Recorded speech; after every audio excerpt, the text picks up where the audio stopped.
Halo, kita ketemu lagi nih buat lanjut ngobrolin soal strategi. Kali ini kita mau dalemi cara pandang yang menarik banget dari buku Strategi Safari, khususnya bab 11. Intinya tentang gimana strategi itu bukan cuma soal rencana loh ya, tapi juga soal transformasi, perubahan besar-besaran gitu dalam organisasi. Betul sekali. Menarik ini. Sumber kita masih buku yang sama, Strategi Safari, yang emang mencoba memetakan berbagai aliran atau ya cara mikir soal strategi lah. Nah, misi kita sekarang itu mengupas tuntas ide bahwa organisasi itu seringkali punya wujud atau settingan yang stabil. Untuk sementara waktu aja tapi. Kita sebutnya konfigurasi. Konfigurasi ya. Pasti berubah bukan cuma perubahan kecil sehari-hari. Yuk kita kupas bareng. Oke, siap. Jadi gagasan utamanya memang itu. Organisasi itu nggak terus-terusan berubah ngalor ngidul gitu. Mereka cenderung mapan dulu dalam sebuah konfigurasi untuk periode tertentu. Mapan dulu ya. Iya, konfigurasi ini kayak paket komplit. Isinya apa aja? Ya strukturnya gimana, lingkuran mainnya kayak apa, terus strategi yang dijalankan seperti apa. Semuanya ini cenderung nyambung dan serasi dalam satu paket itu. Oh, jadi bukan cuma soal bagian organisasi doang ya? Lebih kayak, kepribadian utuh perusahaan pada satu waktu gitu. Tepat, persis kayak gitu. Ini kayak Dean Anyo lah pada satu fase tertentu. Strukturnya, proses kerjanya, budayanya, strateginya, bahkan tipe lingkungan yang cocok buat dia, semuanya cenderung klop. Klop ya? Iya, itu inti dari mazhab konfigurasi. Dan yang menarik nih, cara pandang ini sebenarnya mencoba merangkum aliran strategi lain yang mungkin pernah kita bahas juga. Oh, jadi nyambung sama yang lain? Banget. Setiap aliran itu misalnya yang fokus ke desain, atau perencanaan, kewirausahaan, atau pembelajaran, itu bisa jadi mewakili konfigurasi tertentu, yang pas di kondisi tertentu aja.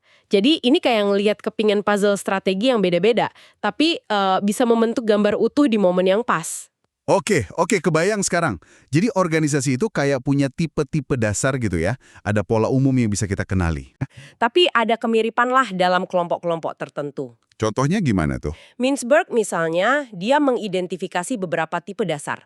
Ada yang namanya struktur sederhana. Ini biasanya lincah, gesit, komandonya terpusat di bos atau pendiri langsung. Cocok banget buat startup atau perusahaan kecil di lingkungan yang cepat berubah. Oke, kayak perusahaan teknologi baru gitu ya, yang lagi mulai. Bisa jadi, bisa jadi. Kontrasnya nih, ada organisasi mesin.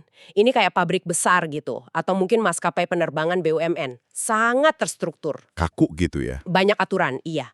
Tapi efisien banget, karena semuanya standar.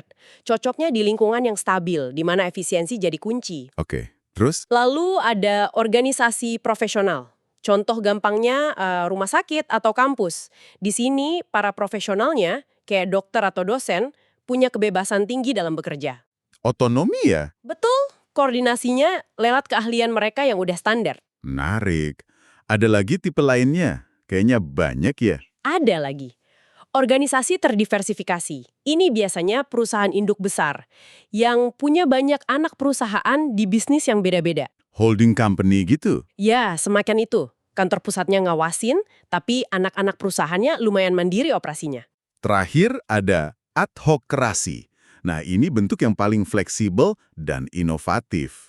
Adhokrasi baru denger, sering kerja pakai tim proyek. Banyak di industri kreatif, riset canggih, atau teknologi tinggi. Strukturnya sangat cair, nggak kaku sama sekali. Wah, lumayan beragam ya rasa organisasi itu. Tapi ini kan model ya, penyederhanaan pasti. Tentu. Dunia nyata pasti lebih campur aduk, lebih abu-abu. Tapi kerangka ini kayaknya bantu banget deh buat ngenalin pola. Jadi kita ngerti, kenapa sih strategi A cocok di perusahaan tipe B, tapi kok nggak jalan di tipe C? Persis, modal ini bantu kita membaca organisasi dan lingkungannya. Memahami kenapa ada keselarasan antara strategi, struktur, dan konteks itu penting banget. Oke, tadi kan kita ngomongin organisasi cenderung stabil nih dalam konfigurasinya. Terus gimana dong pas ada perubahan strategi yang gede banget? Kan nggak mungkin selamanya di mode yang sama terus? Nah, ini dia inti kedua dari cara pandang ini. Transformasi. Mazhab konfigurasi melihat perubahan besar itu bukan kayak geser dikit-dikit, pelan-pelan gitu. Terus gimana? Lebih kayak lompatan kuantum. Istilahnya keren, quantum change. Lompatan kuantum. Wah, kedengarannya drastis banget ya. Revolusioner gitu. Memang, ini bukan perubahan tambal sulam, tapi perubahan besar-besaran yang menyangkut banyak hal sekaligus. Strateginya, strukturnya, sistemnya, bahkan budayanya, semuanya berubah dalam waktu yang relatif singkat. Wow, Kayak ganti paket konfigurasi secara keseluruhan gitu. Misalnya dari organisasi mesin yang kaku, tiba-tiba harus jadi lebih adokrasi yang fleksibel. Kenapa? Karena pasarnya berubah total. Ini kan beda banget ya sama pandangan lain. Ada kan yang bilang strategi itu tumbuh pelan-pelan lewat belajar dan adaptasi. Betul, kontras banget sama mazhab pembelajaran misalnya. Nah terus, mana yang lebih benar nih jadinya? Yang pelan-pelan atau yang lompat? Krisis parah atau ada peluang emas, baru mereka melakukan lompatan besar itu. jadi kayak ngumpulin tenaga dulu gitu ya? Bisa dibilang gitu. Jadi ada periode tenang di konfigurasi, lalu diselingi gejolak transformasi. Tapi melakukan lompatan sebesar itu pasti nggak gampang ya. Kayak mengguncang seluruh isi rumah gitu. Nggak nyaman pasti. Sangat, super nggak nyaman. Transformasi ini sifatnya disruptif, mengganggu kemapanan. Makanya sering banget muncul resistensi. Orang-orang pada nggak mau berubah kan? Iyalah. Mengelola transisi ini tanpa bikin organisasi malah ambruk, itu tantangan besarnya. Seni tersendiri. Nggak heran kalau proses ini sering dikaitkan sama istilah turn around itu loh, membalikan keadaan pas lagi krisis. Oke. Atau revitalization, membangkitkan kembali semangat dan daya hidup organisasi yang udah lesu. Oke. Terus apa sih biasanya yang jadi pemicu lompatan atau transformasi besar ini? Datangnya dari mana? Pemicunya macam-macam sih. Seringkali karena ada krisis ya. Entah internal misalnya kinerja jeblok terus, atau eksternal kayak resesi ekonomi, atau perubahan lingkungan yang dramatis. Contohnya teknologi baru yang bikin modal bisnis lama jadi nggak relevan lagi. Udah usang. Kayak disrupsi gitu ya? Nah, itu dia. Bisa juga karena datangnya pemimpin baru. Pemimpin yang punya visi beda dan punya nyali buat melakukan perombakan besar. Jadi ada faktor internal dan eksternal ya. Lalu, apakah pola perubahannya selalu sama? Selalu lompatan kuantum drastis gitu? Nggak juga ternyata. Studi sejarah organisasi nunjukin polanya bisa beda-beda. Tergantung kepribadian organisasinya tadi. Oh iya. Gimana aja polanya? Ada yang polanya kayak guncangan periodik. Maksudnya lama stabil, tenang-tenang aja, tiba-tiba ada revolusi singkat, terus stabil lagi. Ini mungkin khasnya organisasi mesin yang agak kaku itu. Susah berubah dikit-dikit, jadi sekalinya berubah langsung besar. Oke. Ada lagi? Ada juga yang kayak ayunan, jadi bolak-balik. Antara fokus ke eksplorasi hal baru, jadi kreatif, gitu, terus nanti ganti fokus ke efisiensi, ke keteraturan, nanti balik lagi kreatif. Kayak pendulum gitu ya? Iya, kayak gitu. Ini mungkin lebih cocok buat adokrasi yang emang dinamis. Terus ada juga pola siklus hidup yang lebih alami, kayak manusia aja. Lahir, tumbuh, dewasa gitu. Pikun. Oke. Ada juga yang perubahannya lebih reguler. Adaptasi terus-menerus tapi nggak sampai mengguncang banget. Mungkin ini khasnya organisasi profesional yang memang dituntut selalu update ilmu kan. Dokter, peneliti gitu. Oke. Intinya cara organisasi berubah itu nggak seragam. Beda-beda polanya. Oke, jadi ada periode stabil, lalu ada lompatan perubahan yang polanya bisa beda-beda. Tapi ada jebakannya nggak sih di konsep konfigurasi ini? Kayak sisi negatifnya gitu? Ada banget. Ini penting nih. Yang disebut Danny Miller sebagai paradoks Ikarus. Paradoks Ikarus itu kayak cerita mitologi Yunani itu bukan sih? Yang terbang pakai sayap lilin? Nah, iya persis. Ingat kan ceritanya? Si Ikarus terbang terlalu pede, terlalu dekat matahari pakai sayap lilin bikinan bapaknya. Iya, terus lilinnya meleleh, jatuh deh dia. Betul. Maksudnya gimana dalam konteks organisasi? Maksudnya, konfigurasi yang bikin organisasi sukses besar di masa lalu justru bisa jadi penyebab kejatuhannya di masa depan. Kok bisa? Bukannya bagus kalau sukses? Justru itu. Karena mereka jadi terlalu cinta sama formula suksesnya itu. Terlalu nyaman. Kekuatan mereka, kalau dieksploitasi berlebihan, tanpa diimbangi adaptasi, malah jadi kelemahan, jadi bumerang. Gimana contohnya? Mereka jadi kaku, nggak mau berubah, nggak peka sama sinyal-sinyal perubahan di luar sana. Akhirnya telat bereaksi dan kalah bersaing. Wah, ini peringatan keras ya. Benar juga sih. Sukses hari ini bisa jadi racun buat besok kalau kita nggak waspada. Tepat sekali. Banyak kan contohnya, perusahaan raksasa yang dulu jaya banget terus tiba-tiba meredup karena terjebak di masa lalunya itu. Betul banget, IBM pernah ngalamin itu, General Motors juga pernah. Ini pelajaran penting banget. Konfigurasi yang koheren, yang klop tadi, itu bagus buat efisiensi. Tapi jangan sampai jadi penjara yang bikin kita nggak bisa lihat dunia luar. Harus tetap fleksibel. Setuju, setuju. Nah, ngomongin soal perubahan besar atau transformasi tadi, kan katanya susah dan disruptif tuh. Gimana cara ngelolanya? Ada resepnya nggak sih biar berhasil? Wah, kalau soal resep ya, banyak banget buku dan konsultan yang nawarin langkah-langkah sukses gitu. 8 langkah ini, 7 kunci itu. Tapi kenyataannya, ini area yang super kompleks. Nggak ada satu formula ajaib yang pasti berhasil buat semua. Kenapa nggak ada formula ajaib? Kan enak kalau ada. Ya, enak sih, tapi nggak realistis. Karena setiap organisasi itu unik. Budayanya beda, masalahnya beda, orang-orangnya beda. Nggak bisa disamaratakan. Apa yang berhasil di satu tempat belum tentu jalan di tempat lain. Malah, ada pandangan yang cukup nyelekit nih. Apa tuh? Bilang kalau istilah manajemen perubahan itu sendiri sebenarnya agak aneh. Kayak oksimoron, dua kata yang artinya bertentangan disatuin. Loh, kok bisa gitu?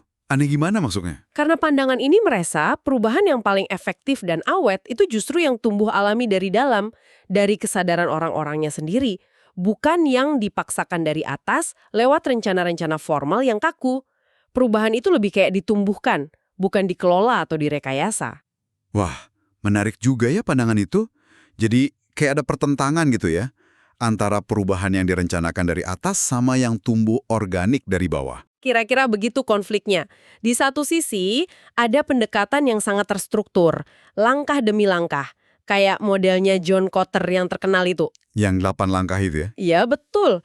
Fokusnya ke menciptakan urgensi, membangun tim koalisi, komunikasi visi, dan seterusnya. Ini pendekatan top-down yang terencana, sangat manajerial. Oke. Di sisi lain? Pendekatan yang lebih organik tadi gimana? Nah, di sisi lain, ada pendekatan yang lebih bottom-up atau organik. Misalnya model dari Beer dan kawan-kawan. Mereka bilang perubahan besar seringkali justru dimulai dari unit-unit kecil di pinggiran organisasi.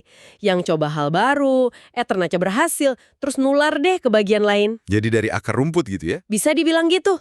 Atau model yang terinspirasi dari institusi kuno kayak, agama misalnya.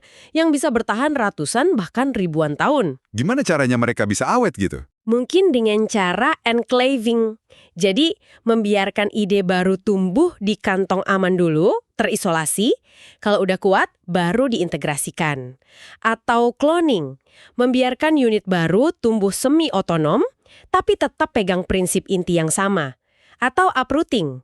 Pemimpin secara periodik kayak mencabut dan menanam ulang. Nilai-nilai inti biar tetap relevan dan semangat awalnya terjaga. Ini lebih kayak berkebun daripada membangun mesin. Oke. Jadi ngelola transformasi ini memang seni ya, bukan ilmu pasti. Perlu membaca situasi unik organisasi kita sendiri. Benar-benar kompleks. Mintzberg juga ngusulin kerangka kubus perubahan kan ya, buat ngingetin kalau perubahan itu banyak dimensinya, biar nggak ada yang kelewat. Iya betul, kubus perubahan itu alat bantu mikir yang bagus. Mengingatkan kita bahwa kalau mau transformasi serius, nggak bisa cuma fokus di satu aspek aja. Perubahan itu menyangkut strategi, mau kemana arahnya, dan struktur, gimana organisasinya diatur. Dua sisi kubus ya itu? Iya, terus levelnya juga beda-beda. Dari yang paling konseptual, visi, nilai, budaya, sampai yang paling konkret, produk baru, proses kerja, orangnya siapa aja. Dan cara ngubahnya bisa formal, lewat rencana, restrukturisasi resmi, atau informal, lewat pembelajaran, coaching, membangun budaya baru. Lengkap ya dimensinya. Iya, kalau cuma nyentuh satu sudut kubus aja, biasanya nggak cukup kuat buat bikin lompatan besar. Harus dilihat keseluruhannya. Paham. Jadi intinya, transformasi itu kompleks, multidimensi, dan gak ada satu cara terbaik buat semua. Kudu disesuaikan sama konteks. Tepat sekali. Dan seringkali, pemimpin yang berhasil itu adalah mereka yang bisa memecahkan kode unik organisasinya sendiri untuk melepaskan energi perubahan dari dalam, bukan cuma ngikutin resep buku. Oke, sekarang kita udah bahas lumayan banyak nih.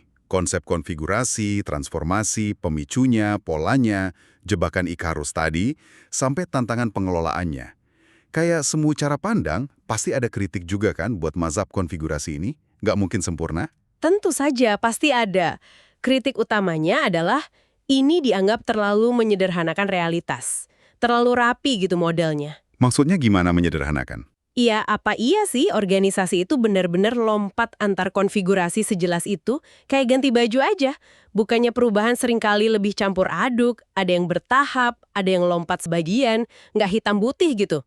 Dunia nyata kan lebih abu-abu, lebih messy. Masuk akal juga sih kritiknya. Terus, kalau memang penyederhanaan, apa dong nilai lebihnya cara pandang ini? Kenapa kita perlu bahas? Dinamika strategi dan organisasi yang seringkali kelihatan ruwet dan acak-acakan kalau dilihat dari dekat. Kayak kata filsuf Whitehead, carilah kesederhanaan, tapi curigailah itu. Oke, jadi alat bantu mikir ya? Iya, model ini bantu kita lihat hutannya, bukan cuma pohon-pohon kecil perubahan.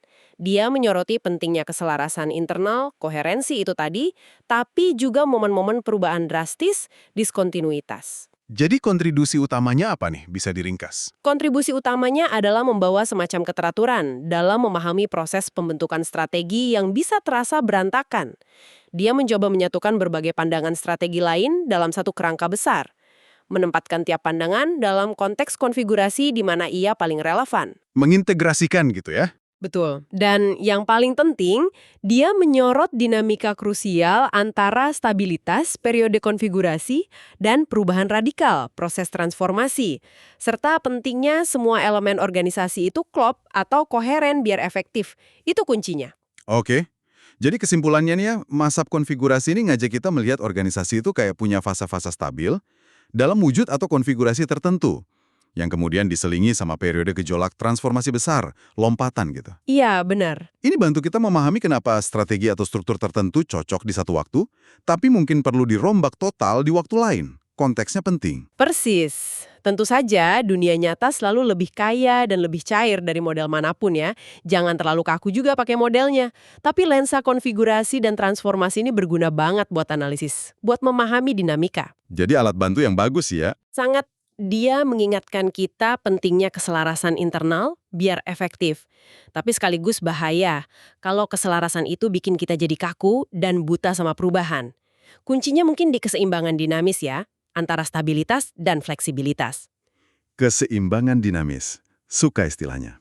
Gimana caranya kita manfaatin kekuatan konfigurasi kita sekarang, tapi tetap siaga, terus belajar, dan siap buat lompat kalau memang waktunya tiba. Nah, sebagai penutup nih, ada satu hal yang menarik buat kita renungkan bersama. Nyambung ke paradoks Ikarus tadi. Kalau kesuksesan konfigurasi kita sekarang justru bisa jadi jebakan yang bikin kaku di masa depan, gimana caranya Anda di peran Anda masing-masing, sekecil apapun itu, bisa bantu organisasi atau tim Anda jaga kekompakan dan efisiensi tanpa jadi beku? Pertanyaan penting itu. Iya kan? Gimana menyeimbangkan antara memeras habis strategi yang lagi jalan sekarang eksploitasi lah istilahnya, dengan kesiapan buat terus belajar, adaptasi, dan mungkin suatu saat nanti melakukan lompatan transformasi besar. Itu kalau dibutuhkan. Eksplorasi. Ini pertanyaan strategis yang nggak ada jawaban tunggalnya, tapi penting banget buat terus dipikirkan oleh kita semua. Setuju banget. Oke deh, sampai di sini dulu pembahasan mendalam kita kali ini ya. Seru banget ngobrolin konfigurasi dan transformasi ini. Sampai jumpa di kesempatan berikutnya.